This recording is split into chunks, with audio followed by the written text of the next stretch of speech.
Buenas noches. Buenas noches, doctor. Bueno, fíjense, estoy de turno, para mí un poquito complicado, pero ya lo vamos a empezar, por favor, ¿ya? Por favor, se van a fijar si está libre la pantalla, si está bien, está compartida.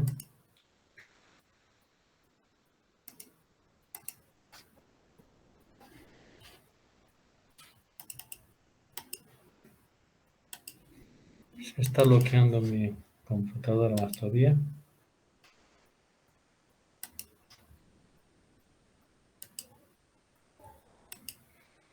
Ahora sí, ¿está abierta? Sí, doctor. Bueno, vamos a empezar con el tema de circulación. Fíjense que tanto lo que significa circulación hay que tener en cuenta la C, circulación y control de sangrados. Es importante esta parte, porque siempre vienen vía aérea más columna cervical, ventilación solo viene solita y circulación más control de sangrados o de hemorragia, ¿no? Bueno, fíjense que la circulación, shock como tal, es un déficit y desviación de tejidos periféricos que conduce a la acidosis y finalmente a la muerte celular. No olviden que en la circulación, cuando hay una alteración, un paciente traumático, un paciente que sea de tipo cardíaco, paciente con algún déficit motor, etcétera, lo que va a pasar es que normalmente va a pasar que estos pacientes van a tener cuadros de hemorragia. En trauma es lo que más frecuentemente se presenta en las hemorragias, ¿ya? Ahora, fíjense, los elementos que intervienen en el aporte adecuado de sangre a los tejidos sigue siendo el volumen circulante, no olviden que la volemia es re importante, la bomba cardíaca como tal, el sistema circunstancial, que es la resistencia vascular sistémica, y la microcirculación, por supuesto. Fíjense, las hemorragias pueden ser externas o internas, significa que pueden ser visibles o no visibles, y dependiendo mucho. También puede haber pérdida de plasma, especialmente en pacientes quemados, pérdida de agua y electrolitos en pacientes con diarreas, etc. Todos esos elementos pueden alterar la volemia. La bomba cardíaca puede ser dañada por básicamente el daño miocárdico, el taponamiento, la insuficiencia valvular, las arritmias, etc.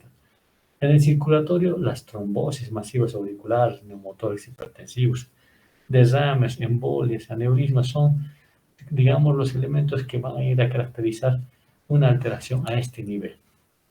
Y la microcirculación como tal es la hipovolemia relativa y la hipovolemia real. ¿A qué se refiere? Cuando uno tiene una hipovolemia verdadera es cuando se ha perdido la sangre, la real es cuando se nota clínicamente. Los criterios de choque como tal viene la taquicardia, taquipnea. Fíjense que la taquicardia es una respuesta compensatoria del choque, porque el organismo trata de compensar la volemia. La taquipnea también, al no haber una circulación, no hay buena ventilación, entonces empiezan a respirar rápidamente. La palidez y, por supuesto, la cianosis también son elementos que, primero, la palidez puede aparecer porque ya no hay circulante y la cianosis generalmente va a ser cuando no haya una adecuada perfusión. Hipotensión, diaforesis. La diaforesis es un elemento simpático que te puede permitir ver que también hay una respuesta simpática a la hipovolemia.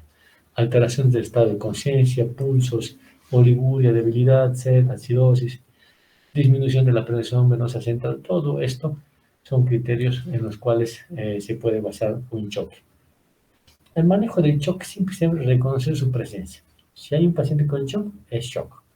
Es una emergencia, tiene que ser tratada in situ.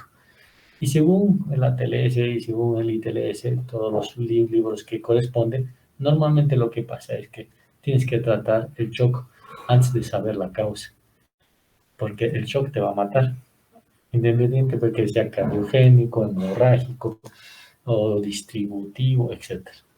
Entonces, primero que tratar el shock con una reposición. Hoy en día ha cambiado un poquito la reposición. No olviden que pacientes con shocks normalmente les reponían 2 litros de inicio y luego iban evaluando respuesta leve, moderada, severa. Pero hoy en día le pones un solo litro y ves si hay respuesta mala o buena o intermedia. Y normalmente la reposición de la sangre sigue siendo hoy en día, que digamos, el uso de temprano de estas sustancias de sangre está siendo como mayor pregonada en estas últimas actividades, especialmente en los cuadros de trauma. Y también el uso de ácido tranexámico y hemocomponentes que puedan ayudar a esto, ¿sí? El shock básicamente puede ser hipovolémico y los no hemorrágicos puede ser cardiogénico, obstructivo, shock distributivo. Entre el distributivo los más frecuentes son los sépticos, los anafiláticos, los neurogénicos, ¿sí? El shock hipovolémico en general se produce en trauma, casi siempre, es el que más frecuentemente lo van a encontrar. En cambio, el cardiogénico puede ser infartos de miocardio, trastornos sépticos, etc. El obstructivo también, y el distributivo, generalmente el séptico es el que más puede presentarse en cuadros quirúrgicos abdominales, torácicos, anafilácticos, cualquier elemento o que puede producir, hasta las picaduras de araña pueden producir anafilaxia. Y el neurogénico también está muy relacionado con lo que significa trauma. Eso significa cuando hay lesión de columna cervical, puede haber shocks neurogénicos que a la larga no se van a poder tratar fácilmente. El ABCD, ya hemos hablado, eso es lo que se hace normalmente en prehospitalario, ¿sí? Vía aérea, ventilación, circulación con control de hemorragia. Bueno, el crash plan significa que tienes que evaluar circulatorio, respiratorio, revisar abdomen, lesiones medulares, cabeza, pelvis, extremidades, arterias y nervios. O sea, esto es un memotécnico como para que puedes ir a revisar una cosita muy rápida. Es como hablar de AMPLE, cuando habíamos hablado de encontrar datos de los accidentes, igualito. Te ayuda mucho el paciente con shock. La pérdida sanguínea puede ser leve o severo, y de acuerdo a esto también las etapas de compensación pueden ser igualmente importantes. En el shock hemorrágico normalmente hay un grado 1, 2, 3 y 4, ¿sí? Dependiendo, estas son un cuadrito que siempre lo van a tener en ATLS, en el cual dice el primer grado es más o menos el 15% de la volemia. No olviden que la volemia se saca multiplicando el peso por 70. Entonces ya tienes ahí una volemia, ¿no? Y normalmente, pero si tú no sabes el peso, que a veces es muy difícil un paciente traumatizado estar pesándolo en el momento del accidente, puedes atribuir a un presuntivo, como son 750 ml.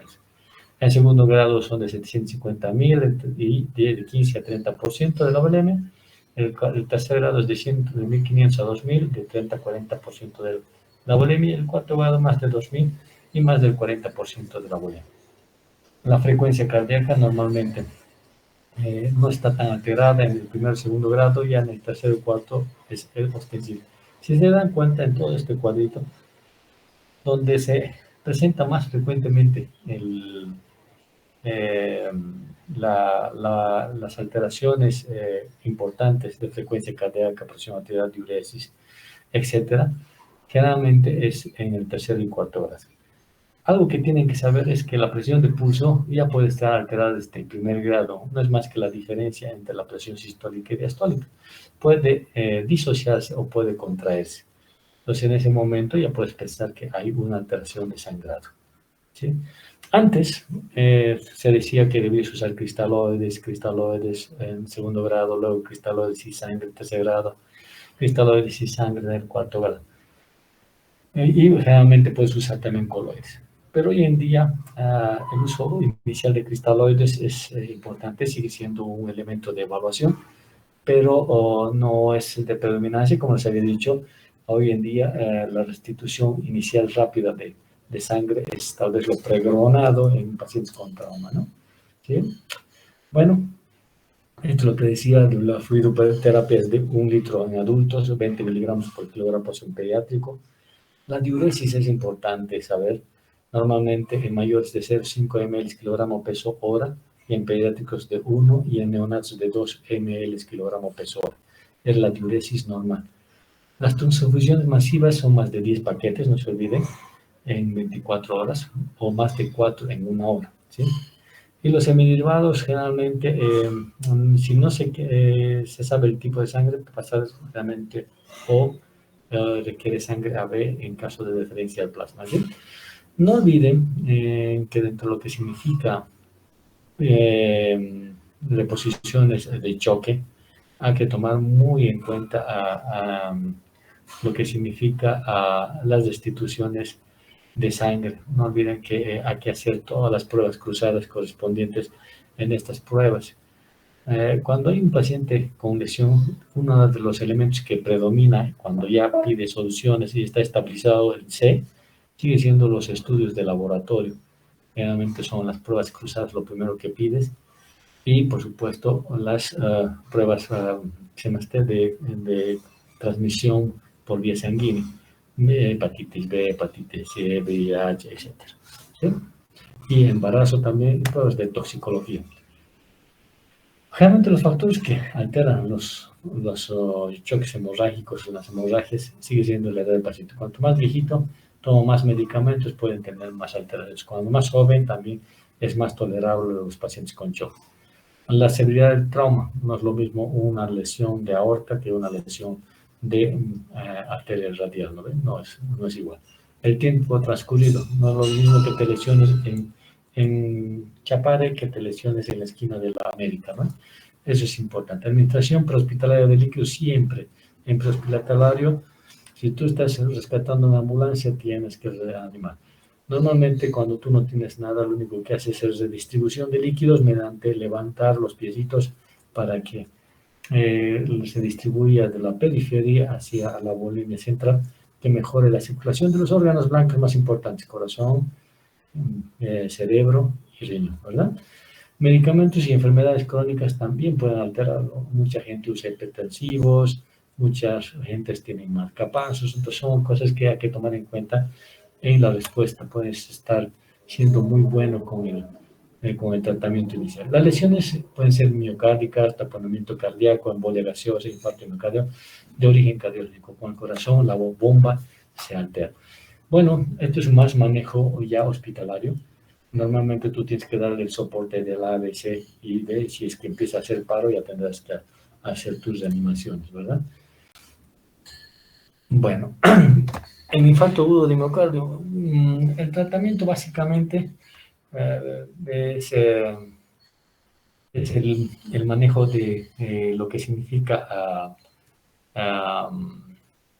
el tratar de tranquilizar al paciente, pero eso es más de manejo terapia. Entonces, hasta donde ustedes pueden hacer en sala de emergencia es analgesia, puedes usar vasodilatadores, como ser la nitroglicerina, ¿sí? Y crema y oxigenación. Estos tal vez los dos elementos más importantes cuando se trata de un infarto.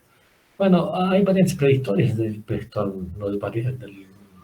sobre cómo puede ir un infarto.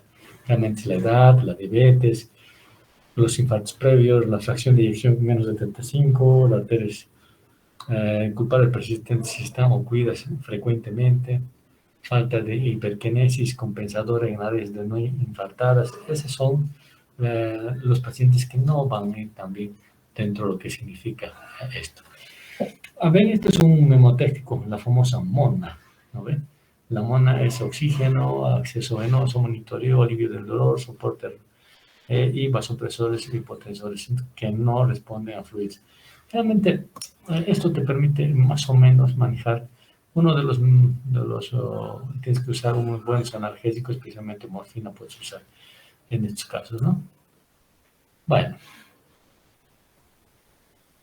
Esto es cuando es un memótico en cuanto a la perfusión, si hay una perfusión tisular permanente inadecuada, si hay una perfusión sin congestión, perfusión adecuada, todos van a una adecuada perfusión.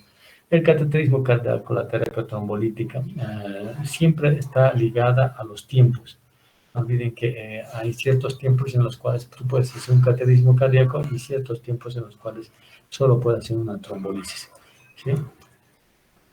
El neurogénico, en general el neurogénico es por trauma raquimedular. Ante toda lesión por encima de la D1 puede producir estas alteraciones simplemente a nivel cervical. Realmente hay una pérdida del tono simpático, una denervación simpática, hipotensión sin taquicardia, vasoconstricción cutánea.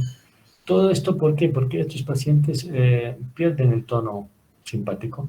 Entonces, el efecto básicamente es que esos pacientes no hace una respuesta a la hipotensión. Eso significa, la hipotensión es taquicardia, o sea, no hay taquicardia, no hay una respuesta del sistema de la resistencia vascular sistémica para contraerse y hacer que aumente la cantidad de sangre en la volemia, redistribuyendo de tejidos periféricos a centrales. ¿Sí? El séptico, bueno, ustedes tal vez hayan visto muchos cuadros sépticos, los cuadros peritoneales son los más complejos. La hipotensión son los que vienen con mucha fiebre, taquicardia, vasoconstricción cutánea, piel tibia rosada. Generalmente son características, pero siempre tienen un foco. Realmente estos focos pueden ser de extremidades, de abdomen y de tórax. Siempre la primordial sigue siendo abdomen, tórax y extremidades, porque pueden haber abscesos articulares, etcétera, que pueden producir cuadros sépticos, especialmente en pacientes inmunodeprimidos como los diabéticos, los inmunodeprimidos virales, etcétera. ¿Sí? Esta normalmente es la historia de la sepsis. Primero empieza una infección con bacterias, viene el CIS, luego la sepsis, luego la sepsis severa, luego el shock séptico, y por de antemano hay una falla orgánica múltiple que puede llegar al paciente a una alteración severa de lo que significa la muerte de estos, ¿verdad? Bueno, el tratamiento de la sepsis va a depender básicamente de la causa, ¿sí? La modulación de la respuesta sistémica, la disfunción hormonal, la estabilidad hemodinámica, el tratamiento de la disfunción orgánica, el control de la infección, son elementos que se tienen que tomar. Pero en general, si tú no controlas el foco infeccioso y no lo investigas y no lo encuentras, estos pacientes tienden a ir muy mal en su manejo. Ahora hablaremos un poco de las vías de acceso vascular, que son muy importantes. Las vías periféricas, las venas periféricas son re importantes porque no olviden, en trauma lo que se necesita es volemia. Entonces, al tener volemia hay una ley de Lepage, dice, ¿no ven? Esta ley dice que cuanto más corto, más volumen. Cuanto más grueso, más volumen. Cuanto más largo, menos volumen. Cuanto más delgadito, menos volumen. ¿Qué significa esto? Las bránulas, por ejemplo, pueden ser de 10, de 12, de 14, que son las que más se usan en trauma, tienen un alto flujo. Por ejemplo, una 16 tiene un flujo de aproximadamente 350 ml minuto. ¿Qué significa? Que un litro lo pases en 3 minutos, ¿no? Eso es importante porque tiene un gran flujo de transfusión, ¿sí? En cambio, los centrales, las que usan venas anticubitales, antebrazos, yugulares, subclavio-femorales, son entidades que tienen aproximadamente de 15 a 20 centímetros de largo. Los catéteres son mucho más delgados, con un fleche de 18, etc. Entonces, la velocidad de difusión son mucho más bajas, pero en ocasiones cuando no hay periférica, las mejores opciones siguen siendo las centrales. Además que requiere de personal muy altamente entrenado para realizarlas porque sus complicaciones son evidentemente difíciles en pacientes con ya un problema de base. Las intraóseas, las quirúrgicas. Las intraóseas se usaban más en pediatría, hoy en día se ha dejado de usar mucho menos, pero en casos excepcionales se puede usar. Generalmente en la tubricidad de la tibia es donde se introducía y generalmente se entra a lo que significa la fase esponjosa del hueso, donde se puede insuflar. Tiene muchas complicaciones desde el punto de vista de trombosis, pero se puede seguir usando. Y las quirúrgicas, como son las venodisecciones. Ahora vamos a ir viendo. Bueno, la vena yugular externa, la vena yugular interna, la vena subclavia y las venas anticubitales. Ustedes como médicos tienen que saber que hay venas que son importantes. Realmente la que más se va a usar casi siempre es donde se llamamos la M, ¿verdad? La M del antebrazo, en el cual la mediana y la radial y la cubital se convierten en basílica y cefálica. Entonces, en este segmento es donde se pueden hacer las punciones más frecuentemente y más fácilmente. La yugular externa está en espacio tejido laxo, que es bastante difícil poder incidir, debido a que es como si se moviera en un tejido o en un mar de agua. Entonces, se vuelve compleja, pero hay ciertas maneras que uno puede usar y lo puede hacer. Y la yugular interna sí ya es más para, junto con la escuadra, es más para, junto con la vena femoral, para vías centrales. ¿Sí? Bueno, los fluidos que reposición son siempre cristaloides, coloides, sangre. No olviden que los coloides tienen los cristaloides son los fisiológicos de lactato los más usados. Hoy en día se programa mucho, antes se les decía lactato, pero hoy en día usan más fisiológico. Sí, las sangres y los hemoderivados también son importantes en el uso. En cambio, los coloides, no olviden que son macromoléculas, que lo que va a pasar es que entre los coloides, los dextranos y las gelatinas, las albúminas y los amidones, realmente son macromoléculas. Lo que hacen es expandir el espacio intravascular, aumentando la presión oncótica endovascular. Entonces, jala el líquido intersticio hacia la volemia, mejorando de esa manera. Pero el mayor problema es que estos tarde o temprano pasan al intersticio y igual esa presión va aumentando y más bien en vez de tener una mejora en los próximos días, vas a tener edemas por todo lado. Sí, hay que tener cuidado, pero si el paciente está muy mal y requieres esa volemia, se debe de usar a pesar de las consecuencias posteriores que puedan tener. Generalmente la cuantificación de la volemia, estimar la volemia, ya les he dicho que se multiplica por 70 el peso, estimar el porcentaje de la pérdida, ya saben, dependiendo más o menos de los signos vitales, en qué porcentaje está, y tú más o menos ves cuánto de sangre ha perdido. Calcular déficit de volumen y determinar el volumen de administración, que es importante. Bueno, los coloides 1,5 a 2 veces de volumen, el cristaloide de 3 a 4 veces. Normalmente los coloides y la sangre se usan 1,1 en la mayoría de los casos. ¿Sí? La represión de líquidos, ya les he dicho, normalmente antes te decían que le pongas lactato o fisiológico 2 litros de inicio y luego ver si hay una respuesta rápida, transitoria o mínima. ¿Qué significa? Si es rápida es que el sangrado era mínimo, se compensó el shock y ahí quedó. Transitoria es que un rato se compensa y otra vez se deteriora el estado de shock y ese paciente sigue, significa que hay un poco de sangrado persistente. Y la respuesta mínima es que a pesar de que la has puesto, es tan grande la pérdida que normalmente no va a mejorar. Entonces, hay que investigar de dónde se está produciendo los sangrados. Hoy en día ha cambiado un poco. Usan ahora reposición de líquidos iniciales con 1000 ml de solución y la reposición rápida de soluciones. ¿Listo? Bueno, la restitución generalmente puede ser sangre, cruzada tipo específico, grupo y las autotransfusiones. En otras partes del mundo la autotransfusión en trauma es muy importante, pero tienen que tener sets muy, contener elementos de bioseguridad muy altos. Entonces, además, los filtros son filtros desechables que se pueden usar y se pueden poner vas aspirando los hematomas, los sangrados, etcétera, y en otra parte lo vas recanalizando a un equipo el cual lo filtra y lo pone en sueros para que tú lo puedas reposicionar al paciente. Bueno, esto es bastante difícil hacerlo, no hay todavía ni la maniobrabilidad ni la efectividad respecto a esto. Las soluciones pueden ser calentadas, ¿sí? Pero no tienen que pasarte los 38 grados porque pueden producir hemolis. Los cristaloides no se calienten ni por los coloides, por si acaso, ¿sí? Porque como son gelatinas, ahí sí se coagulan, ¿no? Las colocaciones de sondas nasogástricas y sondas urinarias de la Foley famosa, ¿no ves? Son elementos que se tienen que colocar. La única contraindicación, tal vez, respecto a la colocación de sonda nasogástrica, sigue siendo las lesiones en la base de cráneo. Generalmente los signos de Bartlett y los ojos de mapache, al igual que las ortorraquias o rinorraquias, pueden ser indicativos de lesión de base de cráneo. En estos pacientes no deberías poner una sonda nasogástrica, sino una sonda orogástrica, que sí se puede poner si lo necesitas, por la boca, ¿no? Y la colocación de sonda urinaria es más frecuente en varones, porque los varones tienen una uretra mucho más larga, entonces se puede lesionar mucho más fácilmente. Entonces, eso es el problema.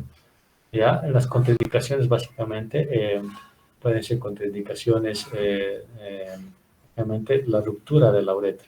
¿Cómo sabes eso? Realmente hay hematuria, hay equimosis perineal, al tacto puedes tener una próstata calvagante, flotante, que dicen, porque cuando se rompe la uretra membranosa, eso queda bien móvil. Entonces, además, está en un lago de sangre, normalmente es como si estarías jugando con una pelota. En ese tipo de pacientes no deberías colocar. Es muy raro que ocurra eso en mujeres, pero puede ocurrir porque normalmente las mujeres tienen una uretra mucho más corta. Los accesos periféricos, bueno, son procedimientos que son fáciles de realizar, dependen mucho de la habilidad de cada una de las personas. ¿Sí? El acceso venoso femoral son procedimientos y con sus complicaciones más importantes es la trombosis de la femoral. Al ser muy larga se puede trombosar muy fácilmente. Antes se ponía incluso como periférico a nivel de las safenas, pero duraba muy poco porque se trombosaba muy rápido. Entonces a veces no era tan óptimo hacer, pero entonces se pasó a la femoral, pero igual las trombosis sigue siendo una de las principales complicaciones que pueden presentar.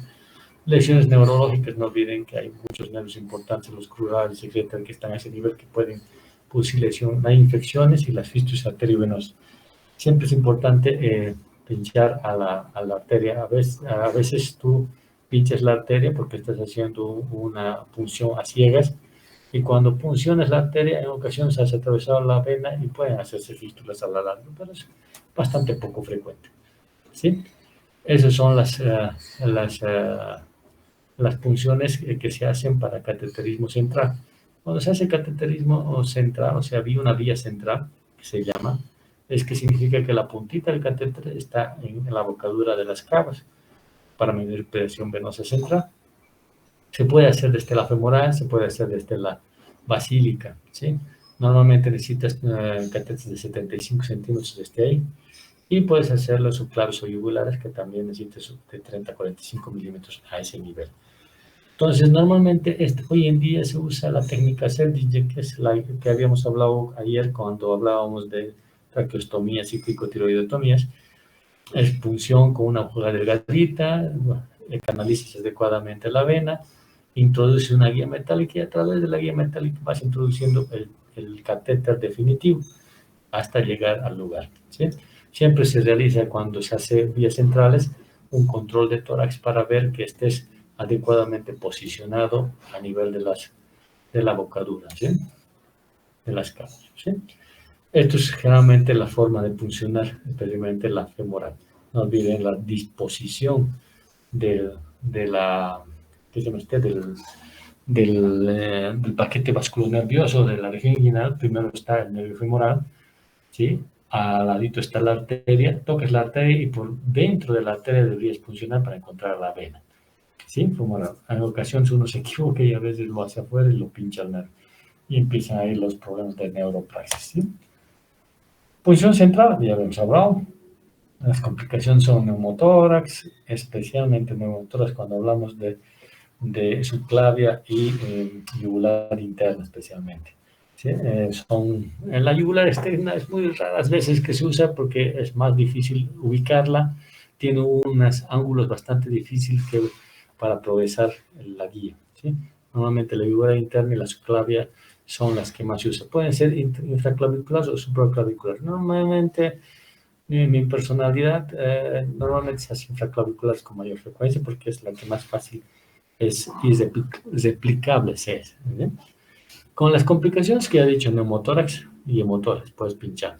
Pero hoy en día también se usa la técnica Seldinger. Entonces, si la pinchas, generalmente pinchas con una aguja pequeña. Antes se usaba agujas de 10 y 12 French.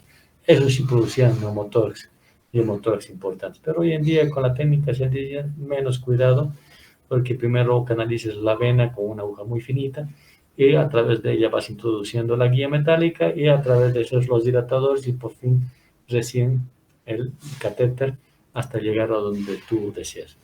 Lesiones arteriales y nerviosas siempre es posible, las fístulas arteriovenosas, el quilotórax, ¿verdad? Se puede producir lesiones del sistema linfático, infecciones y embolas gaseosas, ¿verdad?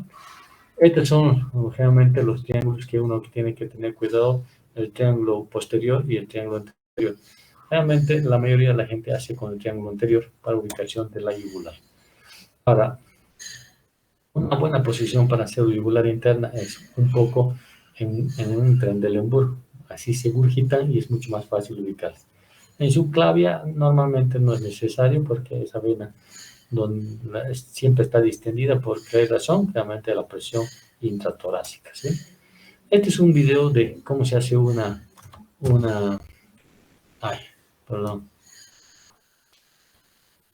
cómo se hace una vía central. Por favor, fíjense, no es nada complejo. Siempre en las punciones tiene que ser por debajo de la costilla en el tercio medio con el tercio interno, ¿sí?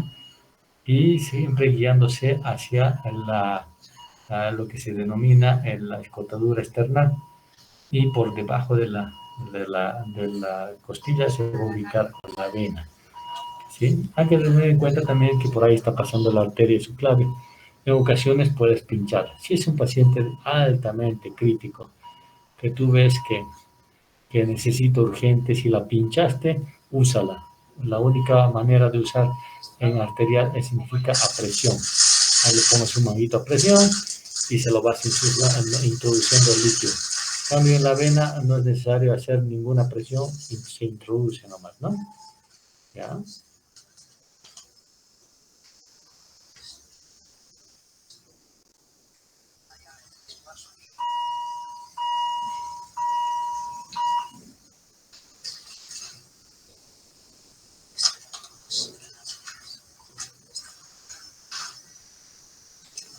Como ven, esta es la guía con la técnica Seldinger, ¿no? Esa es una guía metálica que se va introduciendo una vez puncionada con una aguja muy delgada.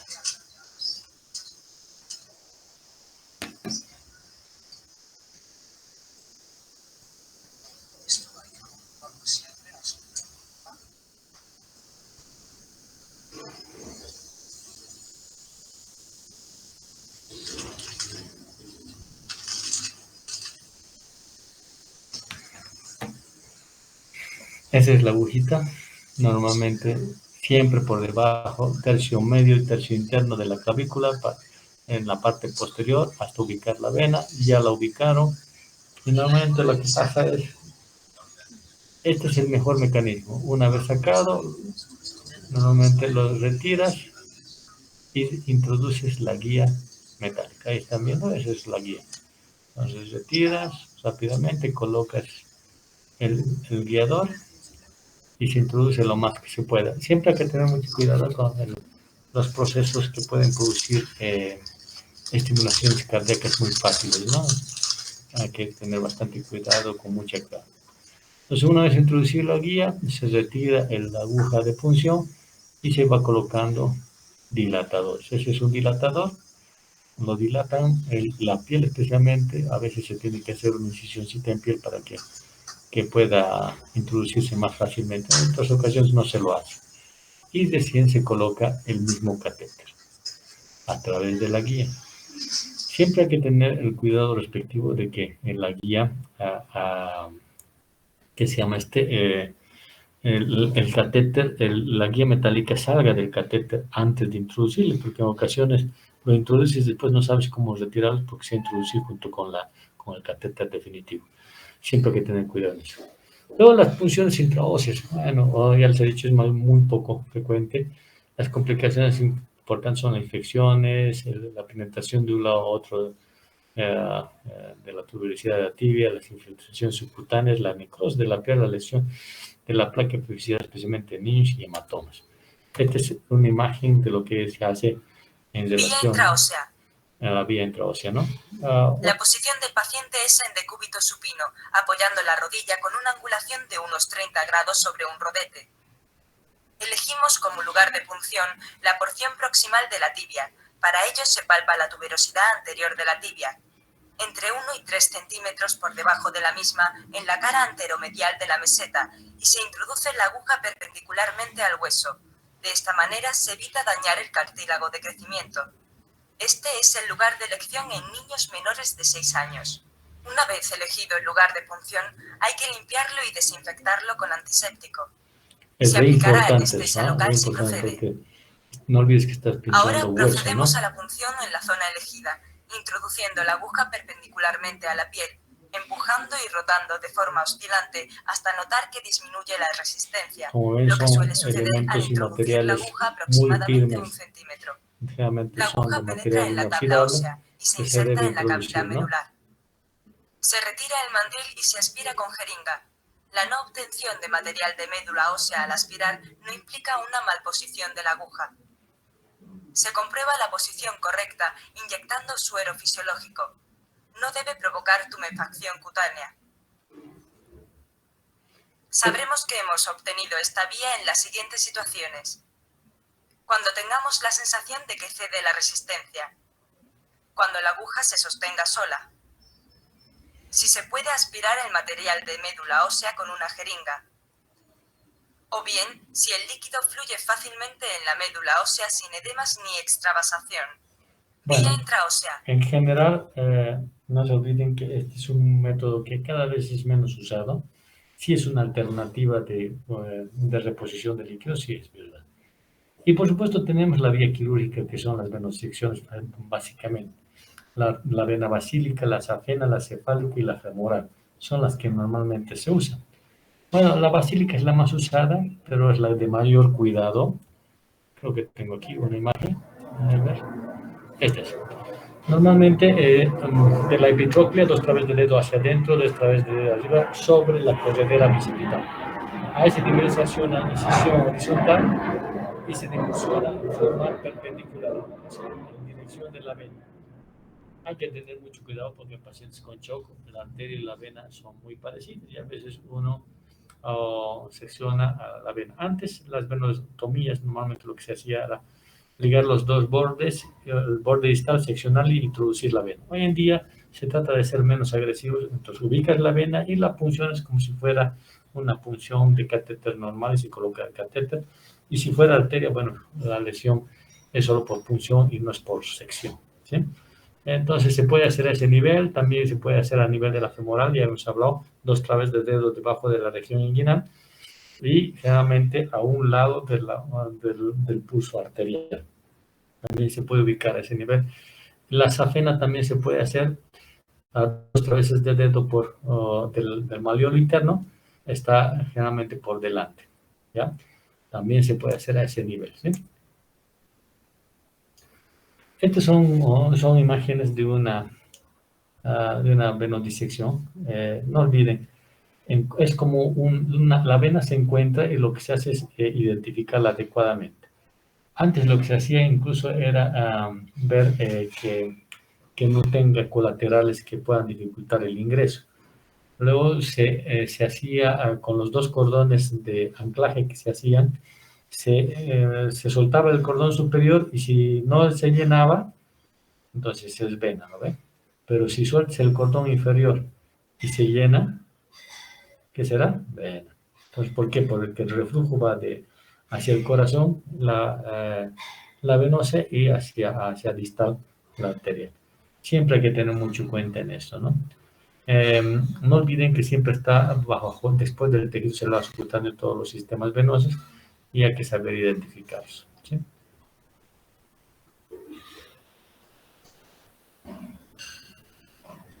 Como ven, están ligando. Antes, como les he comentado, lo que hacían es hacer esto, ¿sí? Ligaban las laterales y hacían las cuerditas a los lados. Normalmente lo que hacía era seccionar la vena a distal y el proximal colocabas el catéter ligando con una seda. Pero hoy en día se trata de ser lo menos agresivo posible. Entonces, si tienes catéteres, lo que haces es encontraste la vena y la pinchas. Y listo, se acabó, metes el catéter y haces como si hubiera sido pinchado normalmente. Entonces, sin seccionar nada, o sea, evitas la posibilidad de lesiones que puedan tener estos pacientes. ¿Listo? Porque como les digo, tal vez el más fácil de hacer sigue siendo la basílica, pero no olviden que está ahí cerquita, o más inferior, por supuesto, está la arteria humeral. Y no olviden que el brazo no tiene circulación para atrás. Si cortas la humeral, le dejaste sin circulación el brazo y es muy peligroso. Entonces, si tienen agujas, brándulas en ese momento, úsenlas en vez de estar así como estás viendo, en vez de seccionar las venas, ¿sí? Un poquito se ha cambiado el diseccionar toda la vena para poder identificar. Es mejor hacer esto que están viendo, que es colocar un catéter bajo punción. ¿Listo? Las complicaciones, como en todo, pueden ser celulitis, hematomas, flebitis, perforaciones, trombosis, etc. Sección de nervios y sección de arterias. Los cambios a considerar son siempre la edad, en choque, los atletas, los embarazos, medicamentos y la hipotermia. ¿Sí? Bueno. El objetivo generalmente es establecer la perfusión de los órganos y una adecuada oxigenación tisular, confirmando con la diuresis adecuada, función neurológica buena, color, retorno venoso. Esa es la finalidad de cualquier intervención médica, tanto en prehospitalario como hospitalario. ¿Sí? No olviden que en shock siempre es importante los estudios de laboratorio. Eso a veces, después de haber puesto las primeras soluciones, junto con la solución y la colocación de una vía, ya tienes que estar sacando sangre para pruebas, ya les he dicho, toxicológicas, de grupo sanguíneo, pruebas cruzadas, enfermedades infectocontagiosas, embarazo. Todas estas situaciones deberían hacerse de inmediato. ¿Listo? Bueno, eso es en cuanto a circulación, chicos. ¿Alguna pregunta?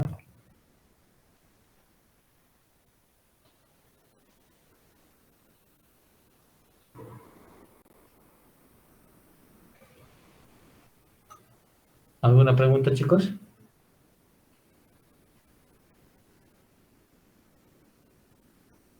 Por el silencio creo que nada. ¿No ve? Isma, ¿todo tranqui?